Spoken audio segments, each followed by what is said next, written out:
नमस्कार। ज्योतिषीय श्रृंखला की इस कड़ी में आपका हार्दिक स्वागत है। आइए अब हम कुंडली के द्वितीय भाव से जातक के मुख्य संबंधी बातों का विचार करते हैं और उससे संबंधित सूत्रों का अध्ययन करते हैं।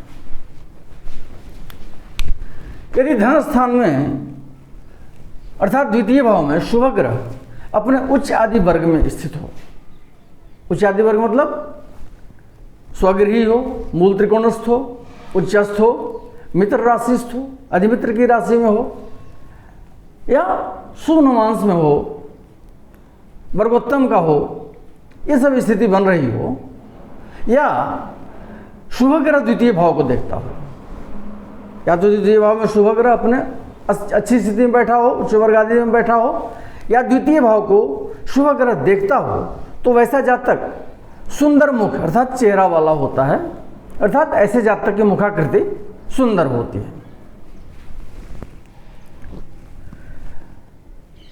यदि द्वितीय भाव शुभ ग्रहों के वर्ग में हो, द्वितीय भाव स्पष्ट हम करते हैं, उसके द्वारा वर्ग कुंडलियां बनाते हैं, देखते हैं कि द्वितीय भाव ज़्यादा से ज़्यादा शुभ वर्ग में हो, शुभ ग्रहों के वर्ग में हो, तो जातक को वाक सिद्धि होती है, अर्थात जो बात वह बोलता है वह सत्य हो जाती है। इसको वाक सिद्धि बोलते हैं।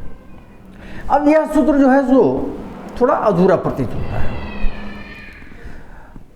जातक रत्न में कहा लिखा गया है कि यदि वागीश बलवान हो, वागीश मतलब द्वितीय अधिपति बलवान हो, शुभयुक्त हो, अर्थात शुभ ग्रह के साथ बैठा हो, स्वच्छ आदि वर्गों में स्थित हो, उच्च का हो या स्वगृही हो, मूल त्रिकोणस्थ हो, वर्गोत्तम में हो, तथा बृहस्पति भी बलवान हो कुंडली में, तो जातक को वाक सिद्धि होती है। यह सूत्र विशेष उपयुक्त प्रतीत होता है, क्योंकि वाक सिद्धि के लिए धार्मिक सिद्धि आवश्यक होती है। धार्मिक क्रिया की सफलता और योग, उपासना, भक्ति आदि का प्रतिफल वाक सिद्धि होती है, तथा धर्म का कारक ग्रह बृहस्पति है, अतः वाक सिद्धि के लिए बृहस्पति का बलवान होना आवश्यक है। अगला सूत्र है कि यदि द्वितीय भाव में मंगल स्थित हो और उसे सूर्य देखता हो, तो जातक को आज्य स्पर्श होता है। आज्य स्पर्श क्या है? आज्य बोलते हैं घी को।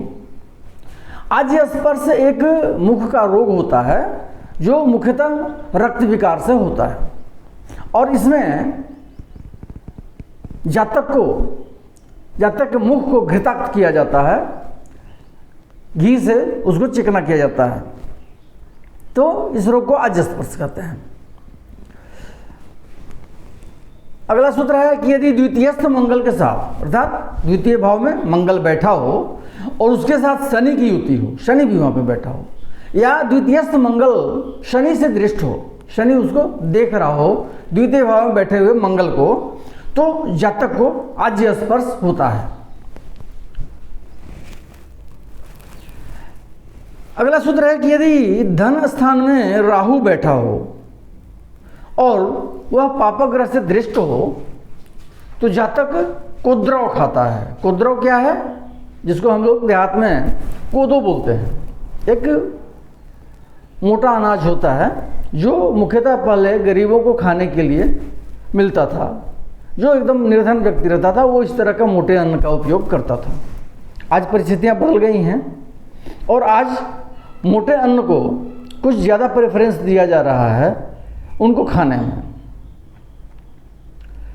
तो इसका मतलब है कि ऐसा जातक गरीब होता है। क्या? द्वितीय भाव में राहु बैठा हो और पापग्रह से दृष्ट हो, तो जातक गरीबी की स्थिति में होता है। द्वितीय भाव से मुख्य संबंधी बातों का विचार करने के लिए कुछ और सूत्रों का अध्ययन हम अगले वीडियो में करेंगे। नमस्कार।